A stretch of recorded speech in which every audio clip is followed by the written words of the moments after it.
Hi, so now we start chapter 6. So simple linear regression. So simple means we only have the one variable to explain y. So at first, some notation and terminologies. So independent and dependent variables. So when we assume that a variable that depends on a variable x, so that means at least we would like to explain y by x.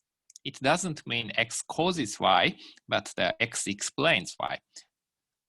So in such a case that we say x is an independent variable or predictor, and y is the dependent variable or response. Yeah. So for example, the x is the total calorie intake of a mouse, and y is the weight of the mouse.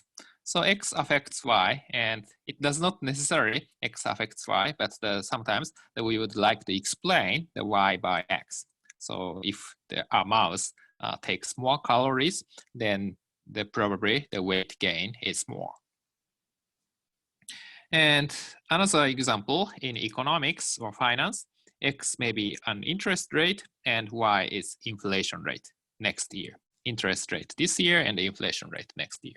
So interest rate affects inflation rate. Higher interest rate means less investment, so less demand, so lower inflation. So that is basically what the Federal Reserve does for the economy. And the third example, some engineering, the horsepower of a car and the maximum speed of a car. So more horsepower, the maximum speed is higher.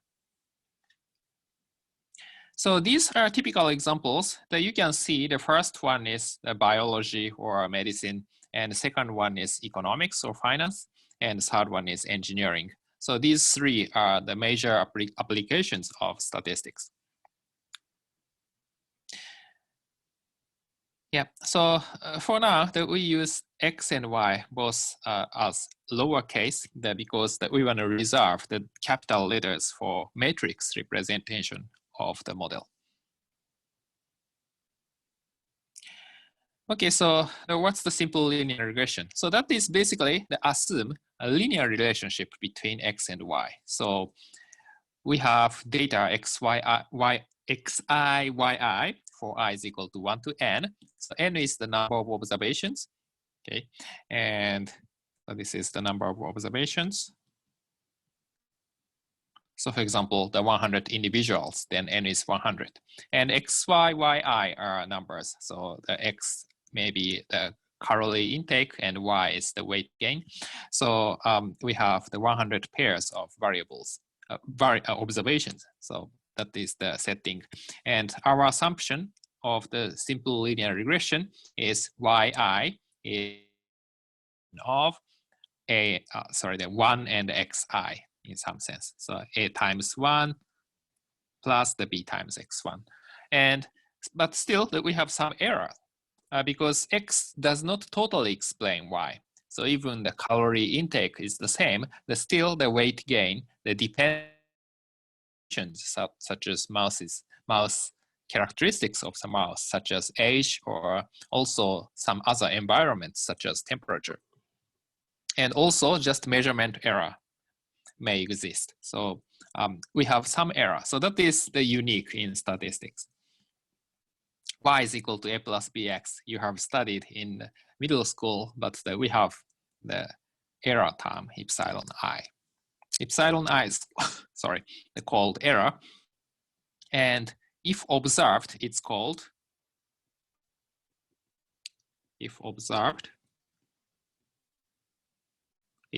residual. And A and B are parameters to be estimated. So the before analysis, we don't know A and B, but we want to estimate A and B. So our objective is estimating A and B. And epsilon I is not observable, but once we decide A and B, then we can calculate epsilon I. So probabilistic interpretation. Okay, so A and B are constant, unobserved, but there is some truth. So one additional calories of so how much the weight, how much weight is gained when the mouse has 1 calories more. So we have some truth, A and B. And X is deterministic. So yeah, the calorie intake of the mouse is typical example. So we can, and we don't have any variability in X. So X is deterministic, so it's given. So even if some X is some random phenomenon, throughout this course, X is always deterministic. So X is just given number. We perceive X as deterministic. But epsilon is random, so that is natural. So it's error term, so it's random.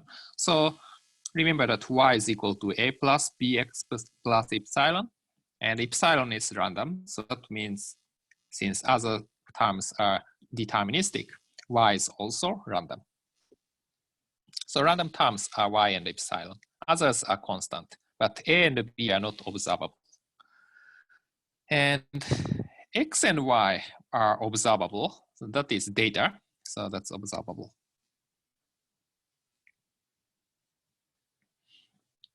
Yeah, and further, we assume some properties on error. So usually we assume the epsilon sub t or sub I. So we have several observations. So maybe t is equal to 1 to n or I is equal to 1 to n. And these are independent and identically distributed random variables with distribution, the normal, the 0 sigma. So often these assumptions are assumed. Sometimes more advanced model that drop most of these assumptions. The most important assumption is the error has mean 0. So that's why it's called error. If its mean is not 0, for example, 3, that is no longer error, right? So it's always the positive constant, so it has some effect. So error has mean 0. Yeah, so how to estimate the regression line? So suppose we points 1, 2, 3, 4, 5, then the regression line is determined so that this summation of epsilon I square is minimized. So epsilon I is the error size. So sum of the squared epsilon i's. So we minimize this quantity to determine this green line. So that is called the least square method. So this is basically the standard method to estimate the regression line. So maybe you have seen this kind of regression line in newspaper or some other articles, and this is determined by this rule. And how to estimate A hat and B hat? Later we will prove it, but here we have just some formula. So beta hat is estimated by summation. This summation is from I is equal to 1 to n. And this is also summation over I of this term.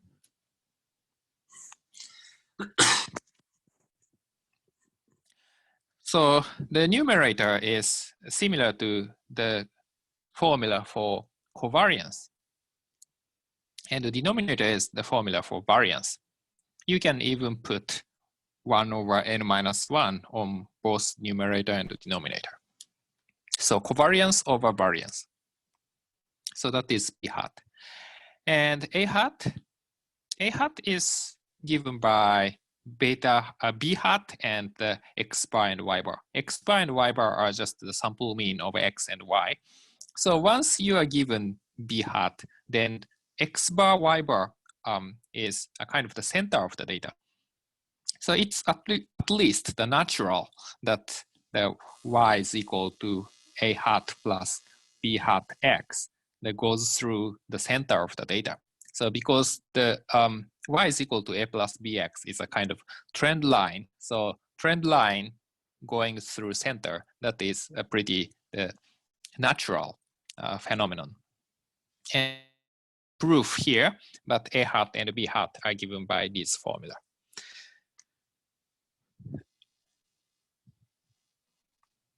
And remember that we only observed several observations, and observations have some randomness, the epsilon I. So a hat and b hat are not exact truths, but just we estimate those truths. So a hat and b hat are different from a and b. So hat means the something similar to. So a hat is something similar to a, but it's not exactly the true a. You can see the Pizza Hut. It may not provide the true pizza.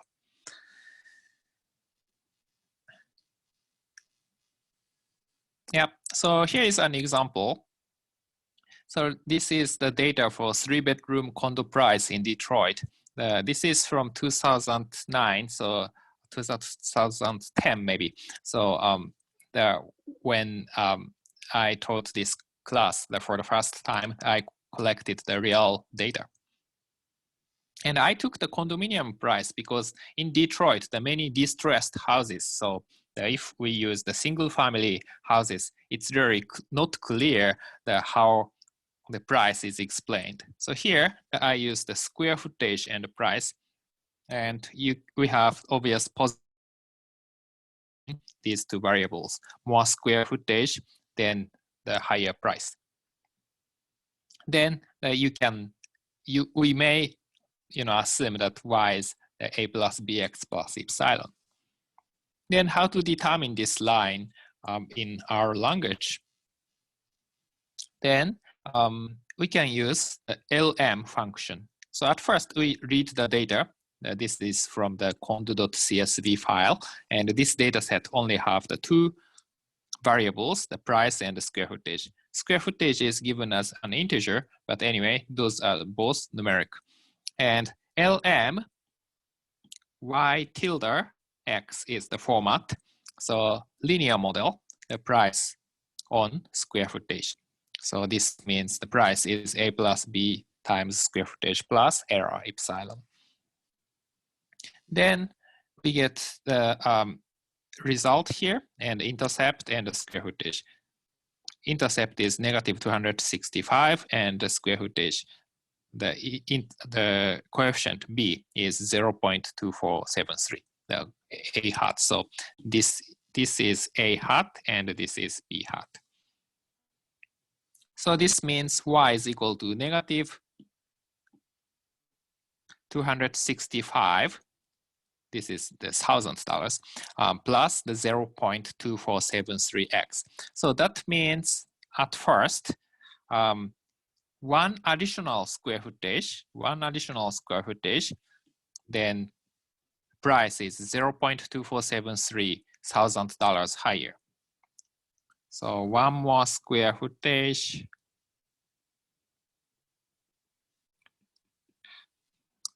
$247.3 higher price.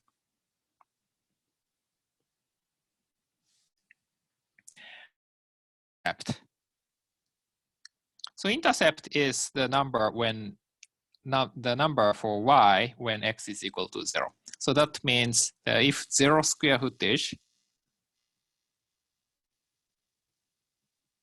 the price is equal to a negative $265,000. Okay, so this is a kind of nonsense, but you can imagine that the house has some property tax, and the property tax is never below 0, and usually at minimum 1,000 or 2,000. Typically. So that means if you have 0 square footage, you have to pay taxes. So probably the value is negative. So you can still interpret it in that way. So this is how to implement the linear regression, simple linear regression in R. And in a plot, you can make a scatter plot, then by plot function. And after that, you can add AB line function. So AB line function gives basically a straight line. So the format is basically AB line, AB. Okay, so then you can make this line. But this is the linear model. So another way is just to put the name of the linear model. Then automatically it takes intercept and the slope. Then it adds the regression line on scatter plot.